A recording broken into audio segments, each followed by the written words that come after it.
Shalom, saudara-saudara yang terkasih dan diberkati oleh Tuhan. Jumpa lagi kita dalam gerakan membaca Alkitab di hari yang ke-17 saat ini. Mari kita persiapkan hati dan pikiran kita untuk membaca firman-Nya, dan sebelumnya itu mari kita berdoa. Terpujilah Engkau ya Allah Bapa di surga, yang selalu menyertai setiap langkah kehidupan kami. Saat ini ya Tuhan, bersama kami akan membaca firman-Mu. Kami pun bermohon bimbingan Tuhan lewat hikmat yang Tuhan beri, supaya firman-Mu dapat membimbing kami, supaya kami dapat menjadi pelaku-pelaku firman-Mu dalam keberadaan kehidupan ini. Karena itu ya Tuhan, mampukanlah dan tuntunlah kami semua. Inilah doa kami, di dalam nama Tuhan Yesus kami berdoa. Amin. Mari Bapak Ibu Saudara-saudara, di hari yang ke-17 ini kita membaca dalam Keluaran 1 sampai Keluaran 4. Inilah nama para anak Israel yang datang ke Mesir bersama-sama dengan Yakub. Mereka datang dengan keluarganya masing-masing. Ruben, Simeon, Lewi, dan Yehuda. Isakar, Sebulon, dan Benyamin. Dan serta Naftali, Gad, dan Asyer. Seluruh keturunan yang diperoleh Yakub berjumlah 70 jiwa. Tetapi Yusuf telah ada di Mesir. Kemudian matilah Yusuf serta semua saudara-saudaranya dan semua orang yang seangkatan dengan dia. Orang-orang Israel beranak cucu dan tak terbilang jumlahnya. Mereka bertambah banyak dan dengan dahsyat berlipat ganda sehingga negeri itu dipenuhi mereka. Kemudian bangkitlah seorang raja baru memerintah tanah Mesir yang tidak mengenal Yusuf. Berkatalah raja itu kepada rakyatnya, "Bangsa Israel itu sangat banyak dan lebih besar jumlahnya daripada kita. Marilah kita bertindak dengan bijaksana terhadap mereka, supaya mereka jangan bertambah banyak lagi, dan jika terjadi peperangan, jangan bersekutu nanti dengan musuh kita dan memerangi kita lalu pergi dari negeri ini." Sebab itu pengawas-pengawas Rodi ditempatkan atas mereka untuk menindas mereka dengan kerja paksa. Mereka harus mendirikan bagi Firaun kota-kota perbekalan, yakni Piton dan Ramses. Tetapi makin ditindas makin bertambah banyak dan berkembang mereka, sehingga orang merasa takut kepada orang Israel itu. Lalu dengan kejam orang Mesir memaksa orang Israel bekerja dan memahitkan hidup mereka dengan pekerjaan yang berat, yaitu mengerjakan tanah liat dan batu bata dan berbagai-bagai pekerjaan di padang, ya segala pekerjaan yang dengan kejam dipaksakan orang Mesir kepada mereka itu. Raja Mesir juga memerintahkan kepada bidan-bidan yang menolong perempuan Ibrani, seorang bernama Sifra dan yang lain bernama Pua, katanya, "Apabila kamu menolong perempuan Ibrani pada waktu bersalin, kamu harus memperhatikan waktu anak itu lahir. Jika anak laki-laki, kamu harus membunuhnya. Tetapi jika anak perempuan, bolehlah ia hidup." Tetapi bidan-bidan itu takut akan Allah dan tidak melakukan seperti yang dikatakan Raja Mesir kepada mereka, dan membiarkan bayi-bayi itu hidup. Lalu Raja Mesir memanggil bidan-bidan itu dan bertanya kepada mereka, "Mengapakah kamu berbuat demikian membiarkan hidup bayi-bayi itu?" Jawab bidan-bidan itu kepada Firaun, "Sebab perempuan Ibrani tidak sama dengan perempuan Mesir, melainkan mereka kuat. Sebelum bidan datang, mereka telah bersalin." Maka Allah berbuat baik kepada bidan-bidan itu.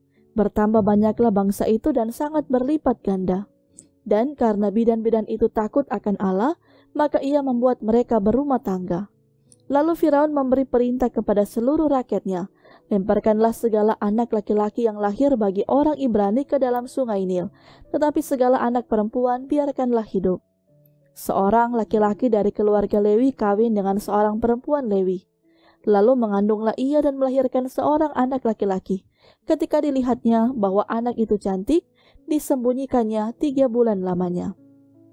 Tetapi ia tidak dapat menyembunyikannya lebih lama lagi. Sebab itu diambilnya sebuah peti pandan, dipakalnya dengan gala-gala dan ter, diletakkannya bayi itu di dalamnya, dan ditaruhnya peti itu di tengah-tengah teberau di tepi sungai Nil. Kakaknya perempuan berdiri tempat yang agak jauh untuk melihat apakah yang akan terjadi dengan dia.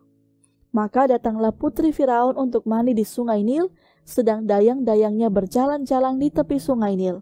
Lalu terlihatlah olehnya peti yang di tengah-tengah teberau itu, maka disuruhnya hambanya perempuan untuk mengambilnya. Ketika dibukanya, dilihatnya bayi itu, dan tampaklah anak itu menangis. Sehingga belas kasihanlah ia kepadanya dan berkata, tentulah ini bayi orang Ibrani. Lalu bertanyalah kakak anak itu kepada putri Firaun, akan kupanggilkah bagi tuan putri seorang inang penyusu dari perempuan Ibrani untuk menyusukan bayi itu bagi tuan putri? Sahut putri Firaun kepadanya, baiklah. Lalu pergilah gadis itu memanggil ibu bayi itu. Maka berkatalah putri Firaun kepada ibu itu, bawalah bayi ini dan susukanlah dia bagiku, maka aku akan memberi upah kepadamu. Kemudian perempuan itu mengambil bayi itu dan menyusuinya. Ketika anak itu telah besar, dibawanyalah kepada putri Firaun yang mengangkatnya menjadi anaknya dan menamainya Musa, sebab katanya, karena aku telah menariknya dari air. Pada waktu itu ketika Musa telah dewasa, ia keluar mendapatkan saudara-saudaranya untuk melihat kerja paksa mereka. Lalu dilihatnyalah seorang Mesir memukul seorang Ibrani, seorang dari saudara-saudaranya itu. Ia menoleh ke sana, sini, dan ketika dilihatnya tidak ada orang, dibunuhnya orang Mesir itu dan disembunyikannya mayatnya dalam pasir. Ketika keesokan harinya ia keluar lagi, didapatinya 2 orang Ibrani tengah berkelahi. Ia bertanya kepada yang bersalah itu, mengapa engkau pukul temanmu? Tetapi jawabnya, siapakah yang mengangkat engkau menjadi pemimpin dan hakim atas kami? Apakah engkau bermaksud membunuh aku, sama seperti engkau telah membunuh orang Mesir itu? Musa menjadi takut, sebab pikirnya, tentulah perkara itu telah ketahuan. Ketika Firaun mendengar tentang perkara itu, dicarinya ikhtiar untuk membunuh Musa. Tetapi Musa melarikan diri dari hadapan Firaun dan tiba di tanah Midian. Lalu ia duduk-duduk di tepi sebuah sumur. Adapun imam di Midian itu mempunyai 7 anak perempuan. Mereka datang menimba air dan mengisi palungan-palungan untuk memberi minum kambing domba ayahnya. Maka datanglah gembala-gembala yang mengusir mereka, lalu Musa bangkit menolong mereka dan memberi minum kambing domba mereka. Ketika mereka sampai kepada Reuel, ayah mereka, berkatalah ia, mengapa selekas itu kamu pulang hari ini? Jawab mereka, seorang Mesir menolong kami terhadap gembala-gembala, bahkan ia menimba air banyak-banyak untuk kami, dan memberi minum kambing domba. Ia berkata kepada anak-anaknya, di manakah ia? Mengapakah kamu tinggalkan orang itu? Panggillah dia makan. Musa bersedia tinggal di rumah itu, lalu diberikan Reuel Sipora, anaknya kepada Musa. Perempuan itu melahirkan seorang anak laki-laki, maka Musa menamainya Gersom, sebab katanya, aku telah menjadi seorang pendatang di negeri asing. Lama sesudah itu matilah Raja Mesir, tetapi orang Israel masih mengeluh karena perbudakan, dan mereka berseru-seru, sehingga teriak mereka minta tolong karena perbudakan itu sampai kepada Allah. Allah mendengar mereka menggerang, lalu ia mengingat kepada perjanjiannya dengan Abraham, Ishak, dan Yakub. Maka Allah melihat orang Israel itu, dan Allah memperhatikan mereka. Adapun Musa, ia biasa mengembalakan kambing domba Yitro, mertuanya, imam di Midian.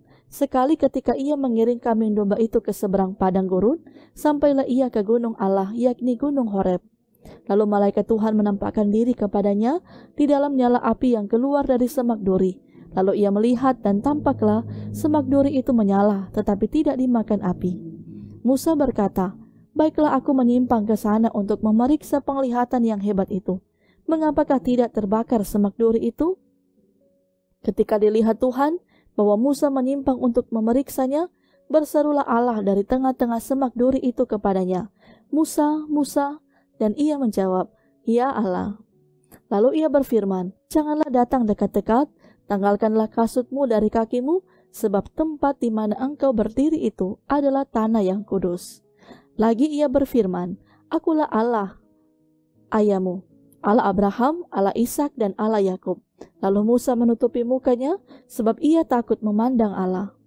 Dan Tuhan berfirman, aku telah memperhatikan dengan sungguh kesengsaraan umatku di tanah Mesir, dan aku telah mendengar seruan mereka yang disebabkan oleh penggera-penggera mereka, ya, aku mengetahui penderitaan mereka.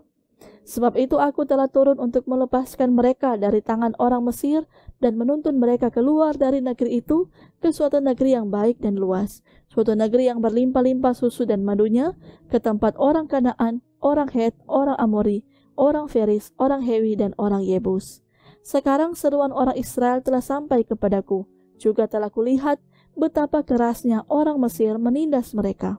Jadi sekarang, pergilah, aku mengutus engkau kepada Firaun untuk membawa umatku, orang Israel, keluar dari Mesir. Tetapi Musa berkata kepada Allah, siapakah aku ini? Maka aku yang akan menghadap Firaun dan membawa orang Israel keluar dari Mesir? Lalu firman-Nya, bukankah aku akan menyertai engkau? Inilah tanda bagimu, bahwa aku yang mengutus engkau. Apabila engkau telah membawa bangsa itu keluar dari Mesir, maka kamu akan beribadah kepada Allah di gunung ini. Lalu Musa berkata kepada Allah, tetapi apabila aku mendapatkan orang Israel dan berkata kepada mereka, Allah nenek moyangmu telah mengutus aku kepadamu, dan mereka bertanya kepadaku, bagaimana tentang namanya? Apakah yang harus kujawab kepada mereka? Firman Allah kepada Musa, aku adalah aku. Lagi firman-Nya, beginilah kau katakan kepada orang Israel itu, akulah aku, telah mengutus aku kepadamu. Selanjutnya, berfirmanlah Allah kepada Musa, beginilah kau katakan kepada orang Israel, Tuhan Allah nenek moyangmu, Allah Abraham, Allah Ishak, dan Allah Yakub, telah mengutus aku kepadamu. Itulah namaku untuk selama-lamanya, dan itulah sebutanku turun-temurun. Pergilah, kumpulkanlah para tua-tua Israel, dan katakanlah kepada mereka, Tuhan, Allah nenek moyangmu, Allah Abraham, Ishak, dan Yakub, telah menampakkan diri kepadaku, serta berfirman, aku sudah mengindahkan kamu juga apa yang dilakukan kepadamu di Mesir. Jadi aku telah berfirman, aku akan menuntun kamu keluar dari kesengsaraan di Mesir, menuju ke negeri orang Kanaan, orang Het, orang Amori, orang Feris, orang Hewi, dan orang Yebus, ke suatu negeri yang berlimpah-limpah susu dan madunya. Dan bila mana mereka mendengarkan perkataanmu, maka engkau harus beserta para tua-tua Israel pergi kepada Raja Mesir, dan kamu harus berkata kepadanya, Tuhan Allah orang Ibrani telah menemui kami. Oleh sebab itu izinkanlah kiranya kami pergi ke padang gurun 3 hari perjalanan jauhnya untuk mempersembahkan korban kepada Tuhan Allah kami. Tapi aku tahu bahwa Raja Mesir tidak akan membiarkan kamu pergi, kecuali dipaksa oleh tangan yang kuat. Tetapi aku akan mengacungkan tanganku dan memukul Mesir dengan segala perbuatan yang ajaib, yang akan kulakukan di tengah-tengahnya. Sesudah itu ia akan membiarkan kamu pergi. Dan aku akan membuat orang Mesir bermurah hati terhadap bangsa ini, sehingga apabila kamu pergi, kamu tidak pergi dengan tangan hampa. Tetapi tiap-tiap perempuan harus meminta dari tetangganya dan dari perempuan yang tinggal di rumahnya barang-barang perak dan emas dan kain-kain yang akan kamu kenakan kepada anak-anakmu lelaki dan perempuan. Demikianlah kamu akan merampasi orang Mesir itu.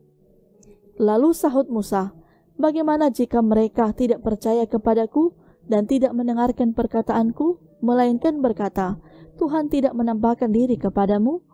Tuhan berfirman kepadanya, apakah yang di tanganmu itu? Jawab Musa, tongkat. Firman Tuhan, lemparkanlah itu ke tanah. Dan ketika dilemparkannya ke tanah, maka tongkat itu menjadi ular, sehingga Musa lari meninggalkannya. Tetapi firman Tuhan kepada Musa, ulurkanlah tanganmu dan benggallah ekornya. Musa mengulurkan tangannya, ditangkapnya ular itu, lalu menjadi tongkat di tangannya. Supaya mereka percaya bahwa Tuhan Allah nenek moyang mereka, Allah Abraham, Allah Ishak, dan Allah Yakub telah menampakkan diri kepadamu. Lagi firman Tuhan kepadanya, masukkanlah tanganmu ke dalam bajumu. Dimasukkannya tangannya ke dalam bajunya, dan setelah ditariknya keluar, maka tangannya kena kusta putih seperti salju. Sesudah itu firman-Nya, masukkanlah tanganmu kembali ke dalam bajumu. Musa memasukkan tangannya kembali ke dalam bajunya, dan setelah ditariknya keluar, maka tangan itu pulih kembali seperti seluruh badannya. Jika mereka tidak percaya kepadamu dan tidak mengindahkan tanda mujizat yang pertama, maka mereka akan percaya kepada tanda mujizat yang kedua. Dan jika mereka tidak juga percaya kepada kedua tanda mujizat ini dan tidak mendengarkan perkataanmu, maka engkau harus mengambil air dari sungai Nil dan harus kau curahkan di tanah yang kering, lalu air yang kau ambil itu akan menjadi darah di tanah yang kering itu. Lalu kata Musa kepada Tuhan, Tuhan, aku ini tidak pandai bicara, Dahulu pun tidak, dan sejak engkau berfirman kepada hamba-Mu pun tidak, sebab aku berat mulut dan berat lidah. Tetapi Tuhan berfirman kepadanya, siapakah yang membuat lidah manusia? Siapakah yang membuat orang bisu atau tuli? Membuat orang melihat atau buta? Bukankah aku, yakni Tuhan? Oleh sebab itu, pergilah, aku akan menyertai lidahmu dan mengajar engkau apa yang harus kau katakan. Tetapi Musa berkata, Tuhan, utuslah kiranya siapa saja yang patut kau utus. Maka bangkitlah murka Tuhan terhadap Musa dan ia berfirman, bukankah di situ Harun orang Lewi itu kakakmu?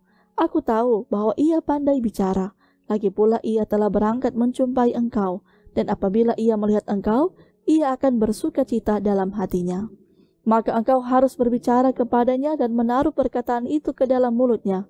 Aku akan menyertai lidahmu dan lidahnya dan mengajarkan kepada kamu apa yang harus kamu lakukan. Ia harus berbicara bagimu kepada bangsa itu. Dengan demikian ia akan menjadi penyambung lidahmu dan engkau akan menjadi seperti Allah baginya.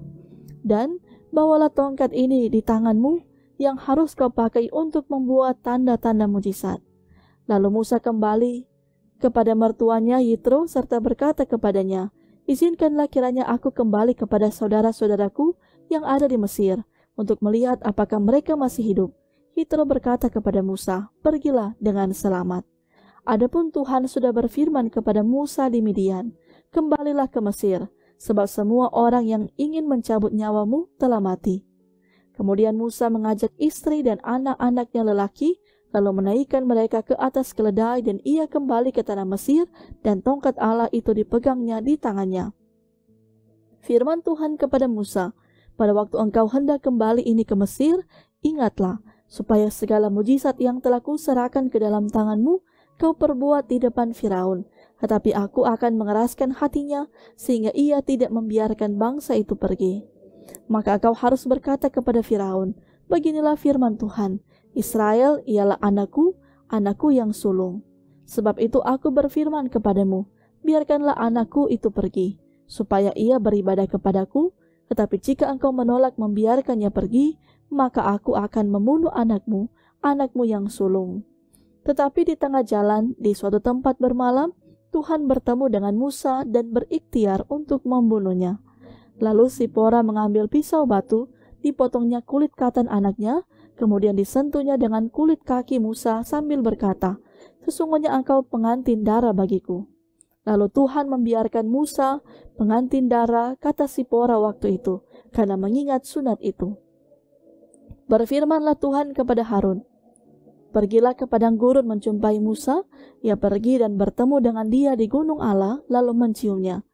Kemudian Musa memberitahukan kepada Harun segala firman Tuhan yang disuruhkannya kepadanya untuk disampaikan dan segala tanda mujizat yang diperintahkannya kepadanya untuk dibuat.